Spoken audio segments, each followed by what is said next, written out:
પપ્પા આવી ગયા છે તો આપણે વેફરના બટેટા લઈ આવ્યા છે. તો જો આ આપણે શાકભાજી બધું લઈ આવ્યા છે. પહેલાં આપણે પહેલાં બધું શાકભાજી બારું કરી લઈ. કારેલા અને રીંગણા ઓળો થાય એવા આખા થાય એવા છે. આ છે દૂધી, પછી આપણે આ છે બીવાળા સોળા, આપણે આ છે વટાણા, કેરી તો અંદર બધી વેરાઈ ગઈ છે. અને આ શું છે મેથીની ભાજી. આપણે મેથીની ભાજી તો બહુ ભાવે છે એટલે મારી મમ્મીને તો ખબર છે. આ છે કોથમીર, એટલે આપણે મેથીની ભાજી તો હોય જ જઈ આવે તો. અને આ છે આપણી કેરી, અને અહીંયા છે સૌદીપના તરબૂચ, અને આમાં છે આપણે બટેટા વેફરના, એ આપણે રાતે ખોલવાના છે. હાલો આમાં શું હોય છે તો આમાં છે આપણી ફેવરિટ વસ્તુ. હાલો આપણે ખોખું ખોલવાનું છે. ચાલો હવે આપણે ખોલીને જોઈ.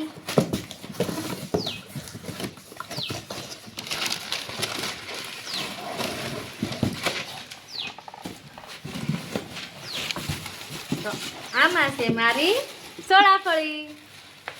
મને ચોળાફળી તો બહુ જ ભાવે છે, અને આપણે અહીં બગસરાની ચોળાફળી ભાવતી નથી, અને મારે સ્પેશિયલ અમરેલીની ચોળાફળી છે. તો આવી જાઓ બધાય ચોળાફળી ખાવા. તો કોને કોને ભાવે છે? અમરેલીની ચોળાફળી તો બહુ સરસ આવે છે. અને આ છે એનો આપણે મસાલો. તો હાલો બધા ચોળાફળી ખાવા.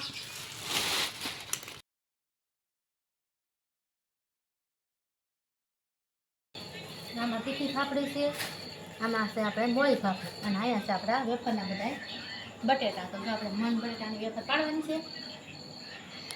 અહીં જો નાના દીકરા બી તરબૂચનો ભાવ દેશે ને કેવા તરબૂચ ખાય છે. તો આવી જાઓ તરબૂચ ખાવા. ચાલો બધા તરબૂચ ખાવા. હર હર મહાદેવ. કેમ છે બધાને? તો જો આપણે પડવાની છે બટેકાની વેફર. તો મમ્મીની બટેકાની વેફર પાડે છે તો હું તમને બતાવું. જો આપણે એક ટબ આયા પડાઈ ગયો છે બટેકાની વેફર. તો આપણે આટલી રહી છે. ના મમ્મી જો હું બટેટાની સાલ ઉતારું છું, અને જો અહીંયા આપણે રીધી પાડતી જાય છે. તો અહીંયા આપણે એટલું કામ પૂગી ગયું છે. તો હાલો આપણે આટલા ગયા છે બટેકા, અને આટલી આપણી પડી ગઈ છે. ભરતા જાય છે વેફર. થશે એક મોટો ટબ અને એક મોટી ડોલ. જય માતાજી, જય ભોળાનાથ. કેમ છે બધાને? તો આજે આપણે બનાવવાની છે વેફર. તો જો આજે આપણે વિડીયો બનાવવાવાળું કોઈ છે નહીં, ભગદીપ ગયો છે સ્કૂલે ને. હાલ આપણે વેફરનું કામકાજ ચાલુ કરી દીધું છે. પાણી મૂકી દીધું છે ને મોટું બકડ્યું છે ને, એટલે આમાં આપણે રેપ કરી છે. શું કામ કે ઘા થઈ જાય એટલે. તો જો આપણે એક વાટકો મીઠું નાખી દીધું છે. પછી એટલું તો જોશે જ. અને પછી એમાં આપણે નાખવાનું છે જી લીંબુનો રસ નાખીએ એટલે બધા એમ કહેશે કાળી ન થાય. આપણે બકડિયામાં કરવાનું કારણ એ છે કે મોટું છે ને બકડિયું, એટલે ઘાણ ઉતરી જાય ને ઘા આપણે પડી જાય. એટલે હાલો વિડીયામાં બનાવી રહેજો અમારી વેફર કેવી બને છે. આપણે કેવડું મોટું બકડિયું છે, 6-7 કિલો એકારે આપણે હમાઈ ગઈ એવડું મોટું આપણે બકડિયું છે. એટલે જ આમાં આપણે કરી છે. તો આપણે જાજી વાર નહીં લાગે. તો અહીંયા આપણે એક ગાણ બફાઈ ગયો છે, અને હવે બીજો એક ગાણ બાફા મૂકી દીધો છે. તો આપણે વેફર કે સુકાઈ આવી. હવે તો આપણે ધાબે સુકવવા જવાનું છે. તો હાલો બધા વિડીયામાં બનાવી દેજો. વેફર સુકવવા માંડી છે. એટલે મમ્મી વેફર તો મને બહુ ભાવે છે, પણ છે ને એ કે સુકવવાની ગમતી નથી, મને બહુ તડકો લાગે છે. અને રીધી તો કોઈ દી ક્યાંય છે ને હાલમાં તો આવે નહીં, પણ હાલ ખેરે પૂરેપૂરી હાલમાં આવી ગઈ છે. એટલે એમ કહે છે મમ્મી વેફર હવે કોઈ દી નથી કરવી.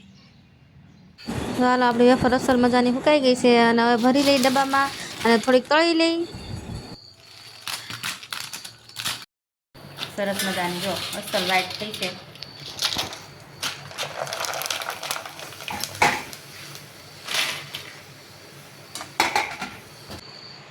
હાલો બધા આવી જાઓ વેફર ખાવા. તો જો આપણી વેફર બની ગઈ છે.